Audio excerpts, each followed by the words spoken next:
আমরা নারী, আমরা সব পারি না। সব্যসাচী হয়ে সব পারার চেষ্টাও করি না, কিন্তু যেটুকু পারবো মনে করি সেটুকু আমরা করে দেখাতে পারি। আমরা নারী, স্বেচ্ছায় চলতে পছন্দ করি, আবার আদেশানুসারেও চলতে পারি, যদি সেটা ভালোবেসে হয়। ভালোবেসে ভালো কথায় আমরা সব করতে পারি।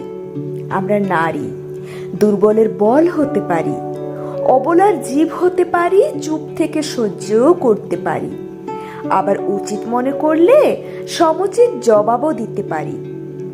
দয়া মায়ার সঙ্গে মেয়ে মানুষের একটু তেজ থাকা ভালো, একটু অহংকার থাকা ভালো, না বলতে পারার ক্ষমতা থাকা ভালো, ঠোঁট জোড়া কাটা থাকা ভালো, নিজের পরিবারকে দেখার জেদ থাকা ভালো, পাওনা গন্ডা বুঝে নেওয়ার অঙ্ক জানা ভালো, পকেট মানি জোগাড় করার তাগিদ থাকা ভালো। ও মেয়ে ছেলে কি বুঝবে, মুখে সপাটে চড় দেওয়ার সাহস থাকা ভালো, আবারও সার্থক নারী হয়ে জন্ম নিতে পারার বাসনা থাকা ভালো। কলমে পার্বতী মোদক।